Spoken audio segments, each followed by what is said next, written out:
How strong is Choso?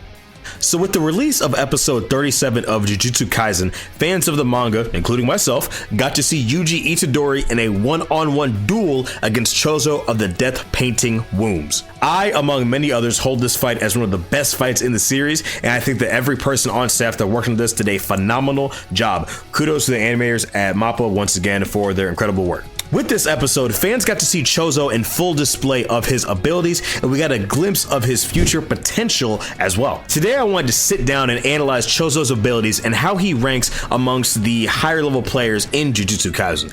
As usual, heavy spoilers throughout this video, so if you are not wanting to spoil yourself on anything past season 2 of the anime, please make sure you click off this video, but make sure you leave a like first, I appreciate it. So starting off, Choso has an immense amount of curse energy. Like literally everybody in the manga, as he is able to consecutively use piercing blood among other blood manipulation techniques without facing a risk of exhaustion. Choso has one very interesting ability that he has shown, and that is a blood connection between his brothers. He is aware of their lives and deaths and their well-being generally through an almost spider sense like perception in his brain. This very connection is what began to drive a schism within his psyche when he was about to deliver the killing blow to Yuji, and then he realized that in fact Yuji was his brother, which we now know is through kenjaku, as Yuji is another curse rune mutation of sorts. Initially, Choso believed it to be Yuji's father that was kenjaku, but in reality we actually now know through the flashback that it was actually Yuji's mother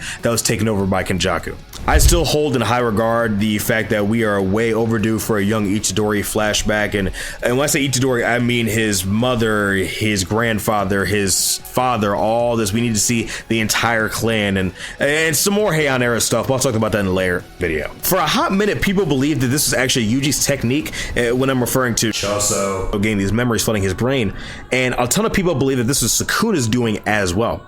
The reason being that a similar situation was shown when Yuji fought Todo, but that was more so played for humor, but I also could take this as an attempt by Gege at foreshadowing, so take it how you will, it's up to you. Choso has the Kekkei Genkai inherited technique of the Kamo family, that being blood manipulation. Blood manipulation allows Choso to use his body's blood as projectiles and weapons, as well as the blood in his body to enhance his physical attributes. One of my personal favorite applications of this technique is when he used flowing red scale within his eyes to be able to keep up with Noya's speed.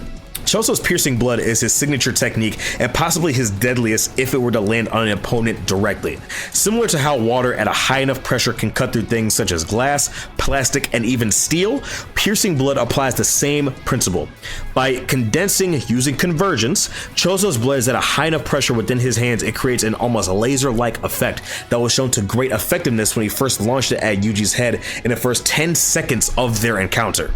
Yo, I absolutely love how they adapted like how quick Choso tried to run Yuji's fade in the anime. Yuji didn't even touch the ground after jumping from the top of the stairs before Choso fired that shit at him. Like that shit was fucking awesome, bro. Had Yuji not moved his hands and redirected the shots, it would have gone through his skull, as shown when it sliced directly through the concrete on the street above him. Choso is incredibly skilled at hand-to-hand combat, as he was shown to be able to keep up with Yuji, whose signature fighting style strictly consists of close quarters combat.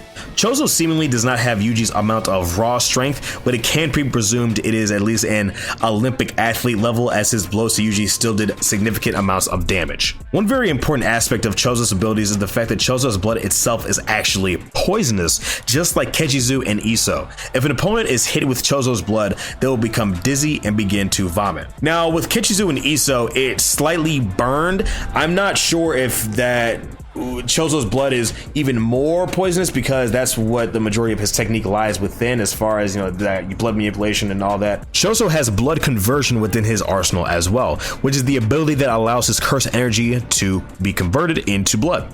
Because Choso's curse energy reserves are so high, Choso rarely faces a circumstance of him running out of blood within his own body.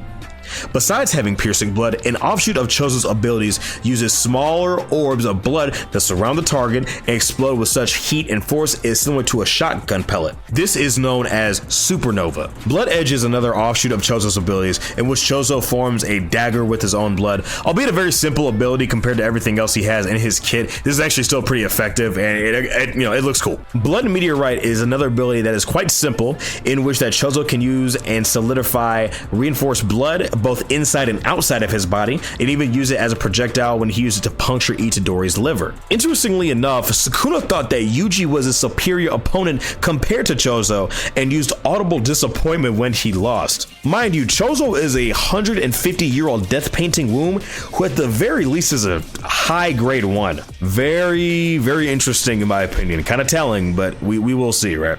Choso is also able to use his brother's abilities as well in a similar fashion, as shown when he used Iso's Wing King against his fight with Kenjaku. In this fight as well, he was able to manipulate his body to an almost Frankenstein-like stretch of his own arm. Very cool, actually. I actually really like the way that Choso used this ability here. I think actually some more like mutilation moving forward would actually be a little cool, a little interesting, I think.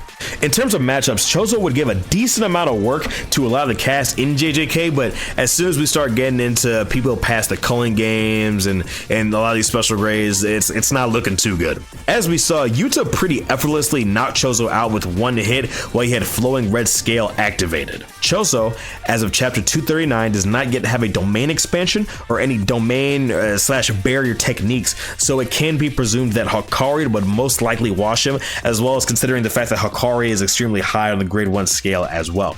A side note here, but Hakari is very hard to scale considering that his whole gimmick revolves around luck and the fact that he has no range attacks, so everything he does is within close quarters. So ideally, like if we look at it on paper, this will put him on lower like scales and all that, but considering the fact that Hakari can continuously roll for jackpots on top of jackpots and keep his immortality going if he is lucky enough, it's absolutely ludicrous. Also, another thing that was stated was that Yuji said that Hakari's curse energy was different in a way that it felt like a serrated bat was hitting his face when he got punched. Anyway, Choso would definitely get worked by Maki. I mean, listen, as the #1 Maki enjoyer, if she can pretty effortlessly no-diff Noya in his pre-curse form and Choso struggled a bit against pre-curse Noya, I mean, now granted, he beat him, but you know what I mean. Choso is incredibly powerful as a jujutsu sorcerer, and with time, I think he can become a viable threat to the foes our heroes face.